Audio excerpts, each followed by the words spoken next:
amazing viewers. Thank you so much for joining me on my program once again. I appreciate you wherever you are connecting from. If you have not subscribed to my channel, please kindly subscribe to my channel. Click the notification bell so that you'll be notified each time I upload a video. You will be among the first to receive it. Thank you so much and remain blessed. But technology will be key to the 2023 elections. The earlier we put a handle on technology, the better.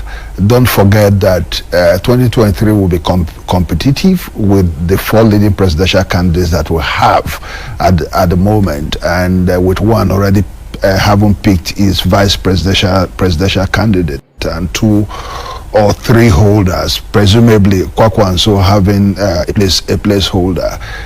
Nigeria is set for a return to ethno-religious politics. If we look at the ethnicities of the candidates, and technology will interrogate our ethnicity, our religion. If we don't put a handle on it, I see trouble looming ahead, but I fear it doesn't happen. In that report we shared a while ago, some voters and the reporter confirming that those with PVC collected or registered around 2010, that should be the first set of PVCs running into problem. And recall that some persons, one of the presidential candidates, had made reference to invalidating or revalidating voters card, which INEC denied, and he came out later to discountenance that. But can we remove that fact going forward? Can we interrogate how those PVCs collected, the very first set, whether they are still relevant and whether they can still be functional going into future elections? When one of the presidential candidates made a remark and subsequently withdrew it, and INEC came frontally against him, some of us were actually suspicious. I remember I did tweet at INEC to come clean on this issue of the dated PVCs that we have, and in practical terms, we've seen the outcome in Ekiti. In real term, people complaining of non-revalidation of their PVCs, and in the process having them disenfranchised.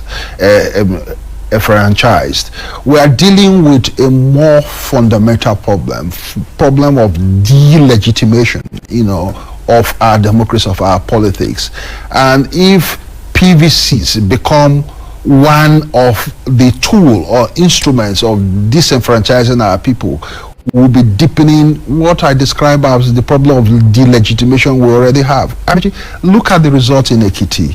900 something thousand people were registered in Ekiti. 700 and something thousand collected their PVCs. 360,000 people turned up.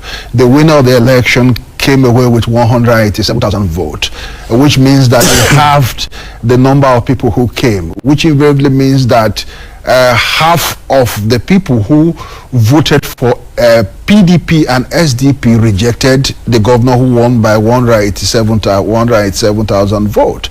And if representation mandate is about legitimacy, you having the popular will of the people, can it be said that the APC governor-elect of Ekiti has the popular will of the people? And one may say it's not peculiar to the Ekiti. It's not peculiar to Ekiti. We go back again to November 2021 in Anambra State, where Sholudo won 112,000 votes. We go back again with to a higher number of registered voters. A higher number of registered, more than 1.5 million. We go back to Edo State, where Governor Baseki won with 312,000 votes in a state where 1.3 million people are registered. So I think our democracy is confronted by crisis of legitimacy, and we find this delegitimation creeping into other institutions of states. I'm worried. Look at the Federal Supreme Court of Nigeria. Justices writing open letters questioning the moral authority of the Chief Justice of Nigeria, ineffectively delegitimating the Chief Justice of Nigeria. Our country is in serious crisis. Now let's go back to that PVCs collected in 2010. If there are problems, you challenge INEC to come clean. Yeah. If there are problems, fundamental problems with those cards, you expect INEC to share with Nigerians so that collectively we can look for solution. Or if there are problems, are this what we can resolve by piecemeal approach? repairing, refixing, or perhaps looking for an opportunity to get it right once and for all? I think it's also a subject of data here. We don't know the number of Nigerians who registered between, let's say, 2011, when the old temporary voters card were done away, and those people who have had crisis of having their vote count on poll day. What INEC should do, INEC has the data, it has the figures. It should come out and tell us so and so numbers of Nigerians were registered between 2011 and 2013 proceeding to the 2015 elections. And with the challenges we've seen in Ekiti, it's a serious problem. INEC cannot deny, INEC cannot tell us that because we had low infusion of light, because the weather was overcast, the Beavers machine could not read cards. These are nonsensical excuses and all that. There's something fundamentally wrong with the process not recognizing cards that were registered prior to 2015 elections. And it should just come out. We have the luxury of time. If INEC can extend the online registration that we have at the moment, because it's still within, INEC is still within the time provided by provided by law, and that's 3 months to the election. 3 months to the election. It will harm. It has more than 3 months. Yeah, it has more than 3 months. It will harm anybody if INEC extends it by 1 month, and so within that 1 month, those cards, that were registered prior to 2015 elections should go back to where they were registered. That would be an uphill task. It will be an uphill task. That's why I said, let us know the number. But it's also a fundamental issue. Perhaps after 2023 election, there's need to interrogate and authenticate the strength of this PVR. Yes, authenticate the strength of... So that we'll have time ahead. Yeah. I confirm if there are problems. Not confirm yet. Confirm if there are problems. And prefer solutions. Yes, authenticate the PVC. And also for us to take a look at our electoral register again. Increasingly since 2015, outcomes of elections have continue to interrogate the integrity and transparency of our electoral register. I do not for one believe that we can put down as reasons why people do not come out for elections in our country down to voter apathy. It beats my imagination that in a state like Anambra, for example, with 1.4 million people registered, slightly over 600,000 people came out, also in Edo State. There's something fundamentally wrong with the electoral register. What we are seeing... Or electoral culture. No. What we are seeing may perhaps not be that people are refusing to come out. What we are seeing is the structural strength of our electoral register. What happened? At the risk of not making allegations that I cannot substantiate, but I've read it on social media of people finding their missing PVCs, in refuse dumps in southeast of Nigeria, which invariably meant that when registrations were going unconfirmed. When registrations were going on, mischievous, unscrupulous politicians, our politicians are very clever, tweak the process in such a way that they put out numbers, for themselves. But the happy thing, while we are tampering with the technological processes and mastering it, we are also putting a handle in some of the shenanigans that politicians throw at INEC.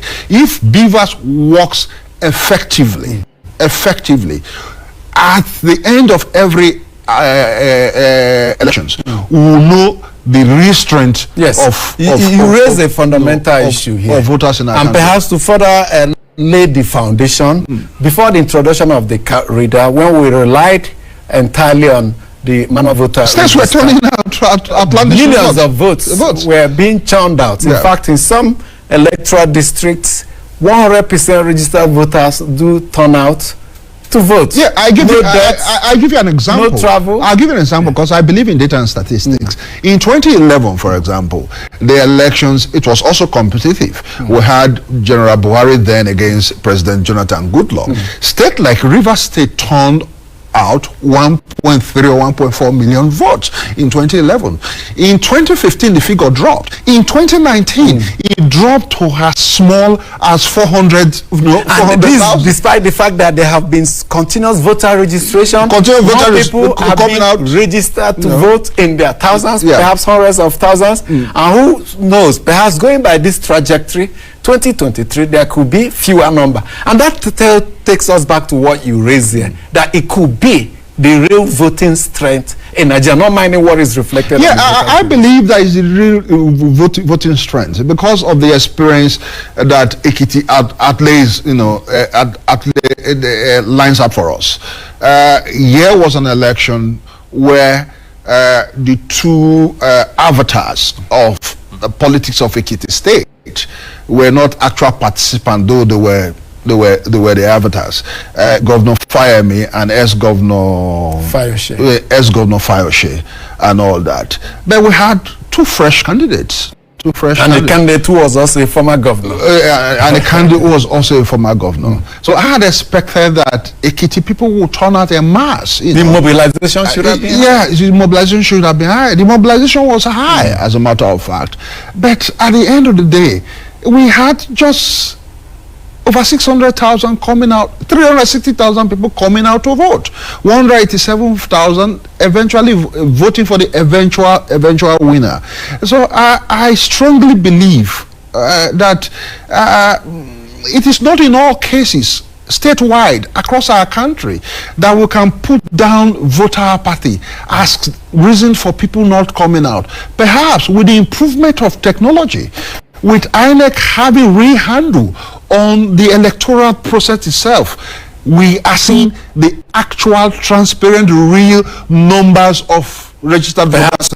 Thanks to technology, thanks to card reader, thanks to BVS. And intriguingly too, as we're going towards 2023 and perhaps 2027 and 2032, when we master the process, we will come to the actual number of people we have in Nigeria. Not this nonsense of we have 250, 230 million Nigerians. We approximate, is it not that for the census to hold next year to determine?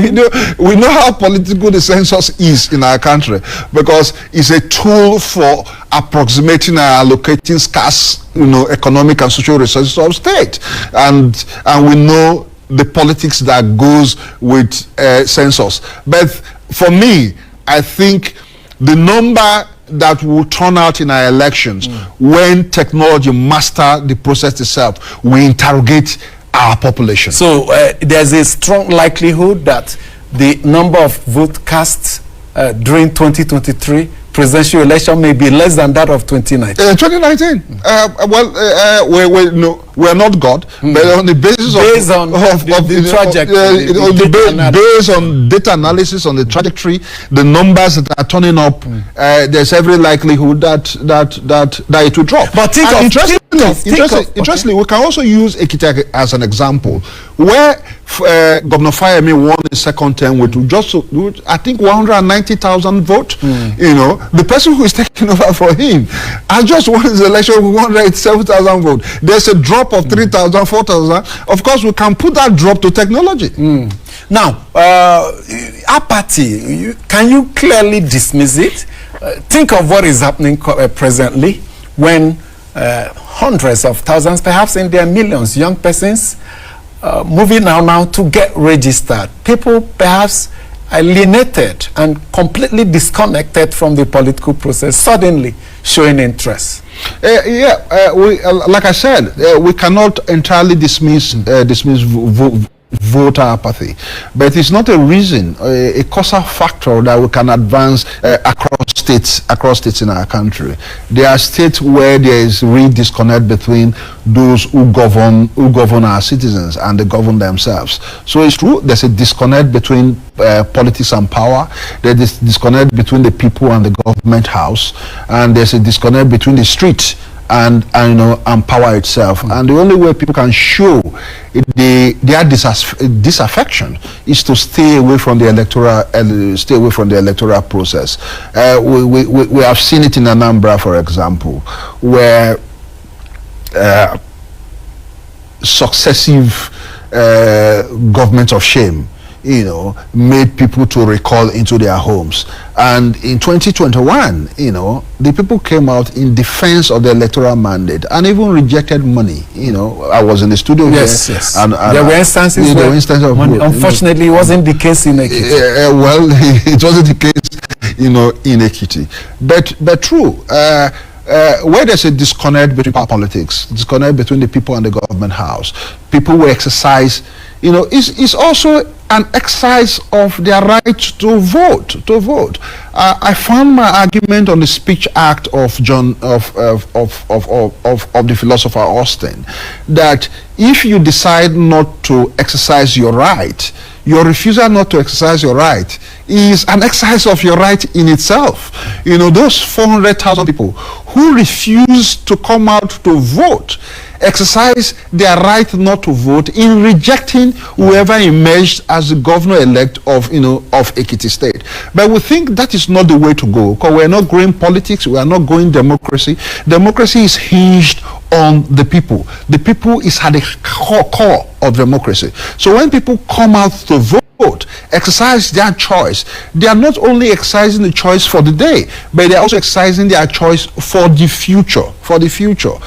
Would the 585,000 people, you know, 160-something thousand who refused to vote for APC and 400,000 who stayed away from the elections, legitimately, you know, morally, have any grouse against the eventual winner of the election? Is debatable. But for me, if you do not have a say in a process, you know, you cannot criticize that process. You have lost the stake. You've lost the stake, and that's what's going on. And it's even worse for individuals who come out and they are giving 5,000 naira for them to mortgage their future. Like I told Ujueje here, I have sympathy for these individuals. You cannot use the final ideals of democracy to appeal to a man who is hungry.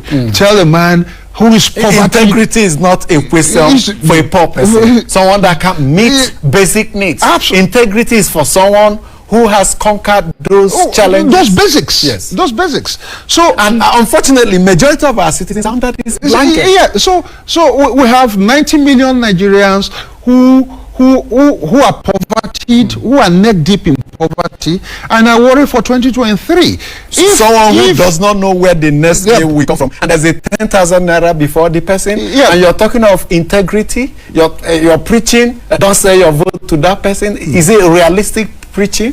It is not. It is not. It's a problem, and that's why some of us worry that poverty has become a weapon in our country. And we see the smoking gun. The smoking guns. The smoking gun is hunger. Is poverty itself. Is disease. Is homelessness.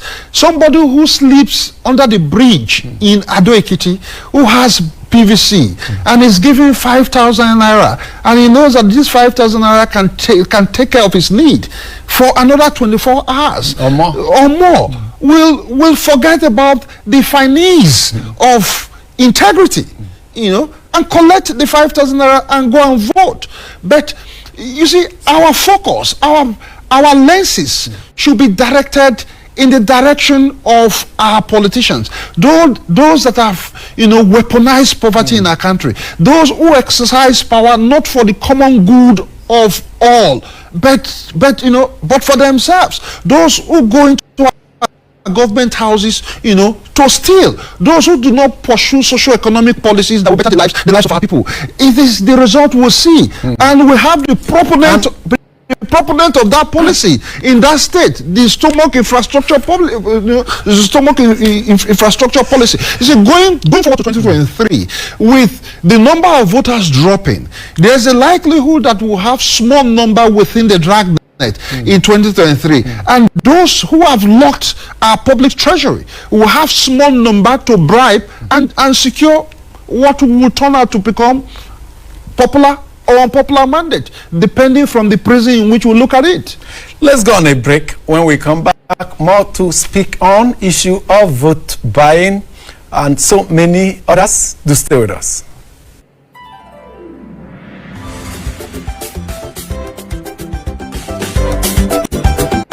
Did you know that AIT's social media handles have all changed? If you are one of the millions of our followers on Facebook, Twitter, and YouTube, this is introducing to you AIT's new official and rebranded social media handles. Like or follow us now on our Facebook page, Official AIT Live. If you're on Twitter, switch to our new handle at Official AIT Live and activate the notification button to get breaking news and updates on the go. For exclusive short videos and photo news, follow our Instagram account at Official AIT Live. Subscribe to our YouTube channel, Official AIT Live, and enjoy live streaming of news and your favorite programs, where you can also watch our broadcast materials at your own convenience. Note that Official AIT Live is the only authentic social media profile name with all the handles on our website ait.live, with a notification prompt to accept and receive breaking news and updates on the go. Log on to Facebook, Twitter, Instagram, and YouTube platforms on your smartphone, tablet device, laptop, and desktop to follow us now. AIT.live. On air, online, online.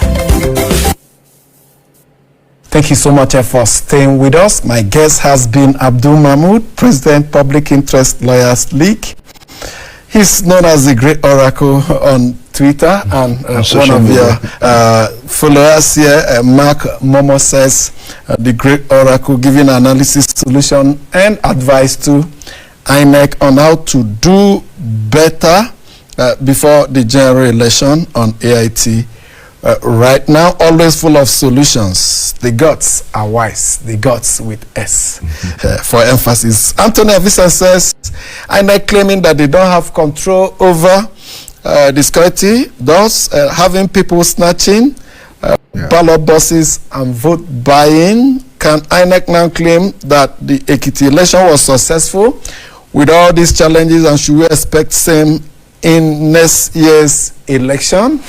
This is where issue of substantial compliance or substantial minimal irregularity or substantial irregularity will come in. It's still a problem. Like you and I went to the studio during the Edo Adam Soshomola's second term. The elections have brought Adam Soshomola into office. Like we've noted, consistent improvement of technology itself also pushes politicians to come up with new tricks, pull out new tricks out of their bags.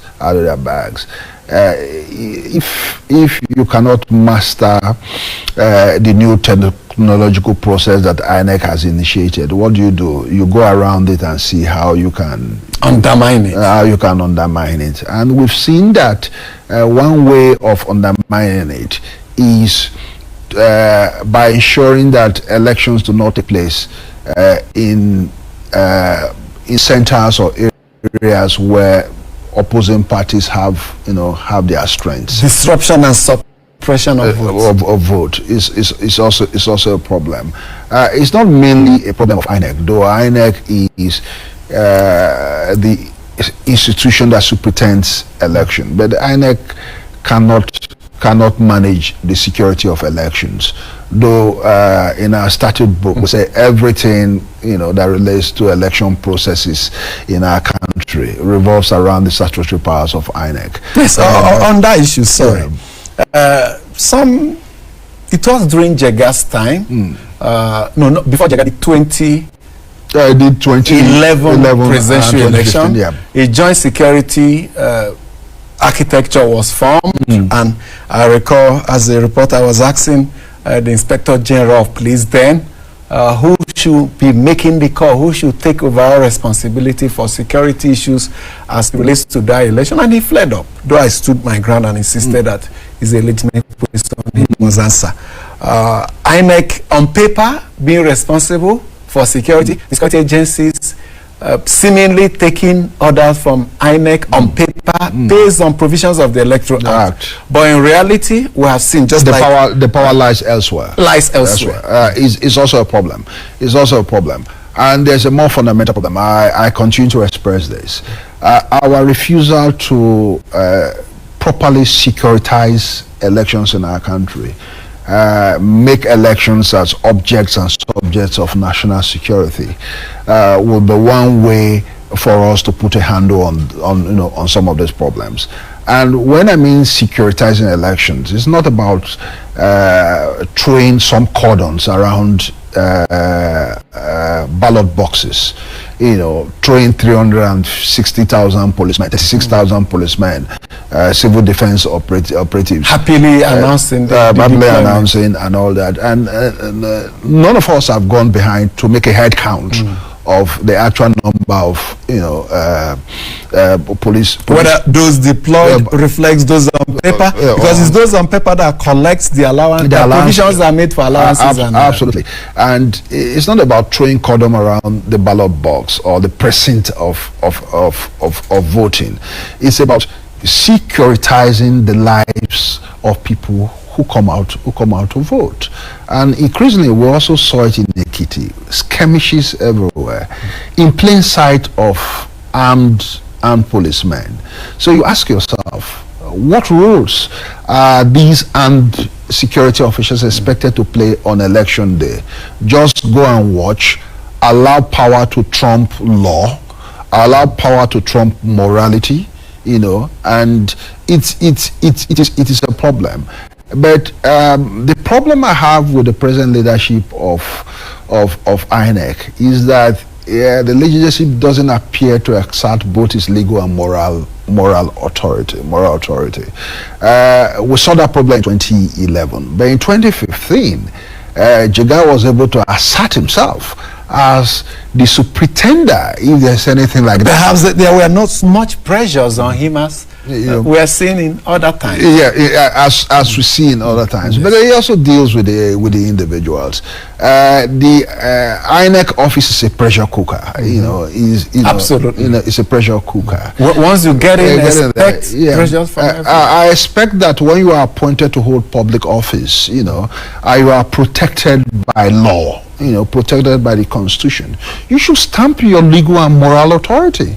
The INEC chairman should be able to pick the phone and tell the Inspector General of Police that if elections fail in this local government in Ekiti State, I will publicly hold you responsible. And all that. But I don't know if he's doing it, behind. But what we see in the public space does not exemplify authorial or moral leadership, going to 2023, because 2023 will be competitive with Mr. Obi from the southeast, Igbo stock, Alhaji Tinubu from the southwest, Alhaji Atiku and Malam Kwakwanso from the north. Nigeria is set for ethnic explosion. Except one person moves away from that ethnic religious conclave into the national space, we'll be having problems. So why we're envisaging problem, and we pray that problem doesn't come. The present leadership of INEC must begin to be building modules of predictive modules. Like, for instance, in the event of first ballot, no candidate and all that. 1/4 of the votes, 25% in 2/3 of the 36 states of the Federation. These are possibilities these are possibilities. Because like I keep saying, 2023 may push our country, advisory here, may push our country into a new territory that we have never entered in our political and governance history. Our country is fractured, is divided along ethnic and religious lines. The divisions between communities are deeper today. The citizens' trust of government does not exist. So the tinder boxes are already set for explosion. And if the INEC chairman does not show authority and moral authority and live above and function above, perform above the shenanigans of our country, we will have a problem where INEC will say this is the result for this region of the country, and people will challenge it. Fair enough for him. He is answering the call of Nigerian youths to expand the whole process for virtual registration, deploying more machines and all that, promising that there could be some extension and all that. And for me, I'm making the call here. There is the existent feelings that a section of our country has considered be undone by the nation state, the southeast of Nigeria. Until a few weeks ago, there were genuine complaints in the southeast of registration machines breaking down, in the southeast, and non-deployment of surfeit of machines to take care of the large surge of young youths who are coming out. I hear new machines have been deployed, and INEC should continue to deploy machines because people are coming out. People who lost faith in the electoral process, people who refuse to invest faith in the government and governance process in our country. And we know them, those who have just turned 18 and those who are topping 35, 36.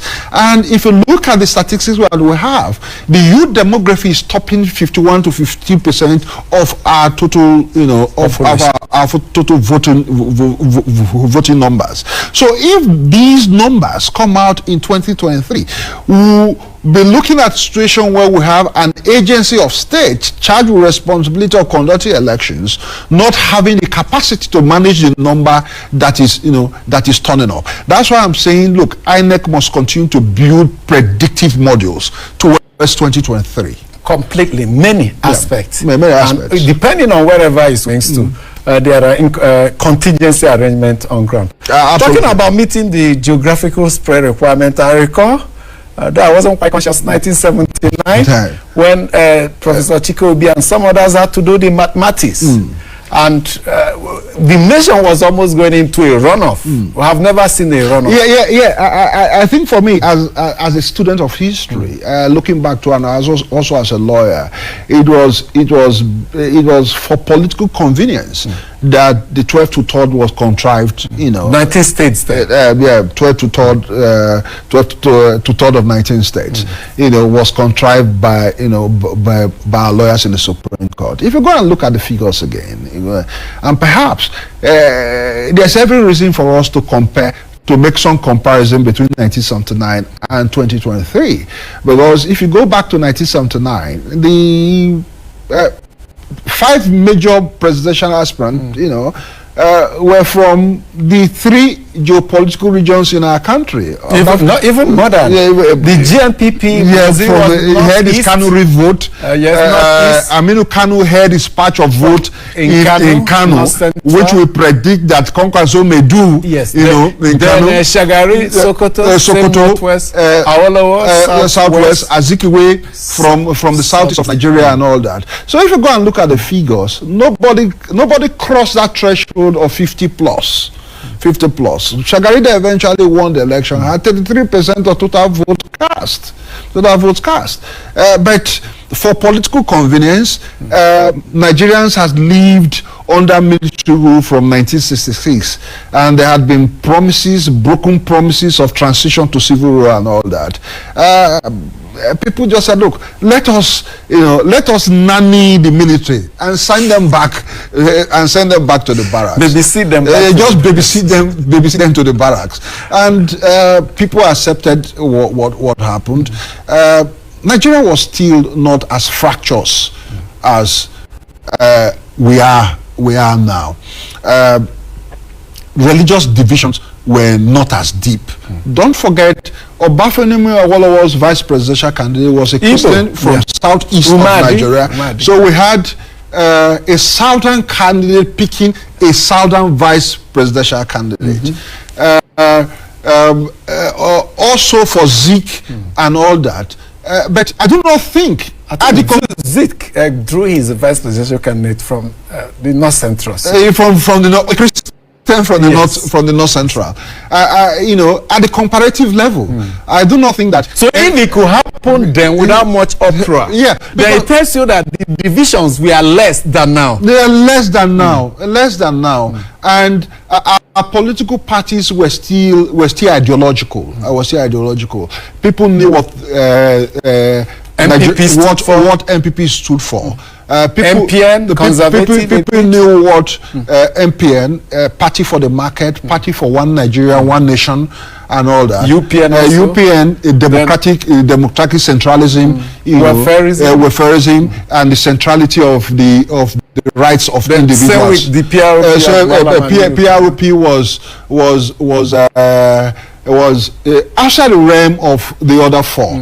It was purely a left wing, a left wing ideological Talakawa party of northern Nigeria. I can't remember of the GMPP.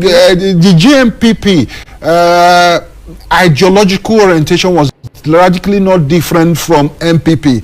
Don't forget that either of them came out from the other. There was disagreement on who picks the presidential ticket of the MPP, and when the politician or politics without bitterness, Ibrahim Waziri, was not given the ticket, he moved out of MPP and formed the Great Nigerian People's Party. So the difference between MPP and GMPP was a letter G, was a letter G. So Nigeria is in a deeper mess now in terms of religiosity, in terms of ethnicity, in terms of lack of ideological direction of the political parties. Even big politicians who swear, with the gods of their political parties, when their integrity, when their influence or affluence within the party are challenged, you see them moving to the other party. So there's no ideological gum that weds them to their party. And also too, you don't find Nigerians who will beat their chest and say, I'm a member of party X because this party represents this. People are glued to political parties on the basis of the influence and affluence that they can harvest, and all of these has problematized our democratic and political, our polity, because the allegiances are not there. People are swayed, ideological allegiances are not there. People are swayed by elites contraption. Like ethnicity, and like religion. At some point, the two-party system came. The military, NRC and SDP. A little to the left, and a little to the right. Nobody occupied the middle ground. To do away with ethnic-based political parties. But after some decades, 2023, perhaps showing semblance of recourse to the old path, not completely, just semblance of it. You see, it was at least based on the basis of emergence of candidates. It was against the culture of creation, culture of origins of political parties, that the two political parties were created in 1991, and Babangida virtually forced Nigerian politicians to take to either of the parties based on their ideological orientation and all that. Like the creation of the Nigerian nation state by the British in 1914, one superintending force trying to impose on people a culture that was alien to them. But perhaps too, if there was if the truncation of that process had not happened in 1994 November, when Abacha took over the realms of power, there would have been some evolution, because even society evolved. Abacha tried multi-party system. Well, perhaps too, the SDP and NRC would have grown into greater parties with ideological ramparts as their foundations, but it didn't happen. The process was truncated by Abacha, and Abacha came with what the late Bola Ige rightly described as the 5 fingers of a leprous hand. The 5 political parties were also created by the dictator, and people were forced to march into the different camps within the 5 political parties. And of course, his death truncated the whole process itself, and we now have these political parties. I think we began with 3. 3 of them. With 3. APP, AD, and PDP. These 3 political parties now have transmuted into about 88, or how many political parties? I know some. At some point. I know at some point. I know now 18. 18. I know some political parties were deregistered. The problem with our political culture in our country is this: people do not stay within political parties and build political parties. We have come to consider political parties as part of our personal, social, and economic investment. So for me, parties are now seen as portfolio investment. And what I mean by portfolio investment, people will move away from the big political parties for. Thank you so much for your patience to watch from the beginning to the end. I hope you have learned something from the video you have just watched. The video you have just watched is to bring information to your doorstep and for educational purpose. It is not to demonize anybody. Let us watch continuously and see who can be able to make a sense out of every nonsense we are seeing. We must continue. We move. It doesn't matter what they do. It doesn't matter what they say. They will kill us. Kill them. At the end of the day, Biafra is here. Thank you for watching. If you have not subscribed to the channel, please kindly subscribe to the channel. Click the notification bell so that you're notified each time I upload a video. You will be among the first to receive it. Thank you and remain blessed. Bye-bye. See you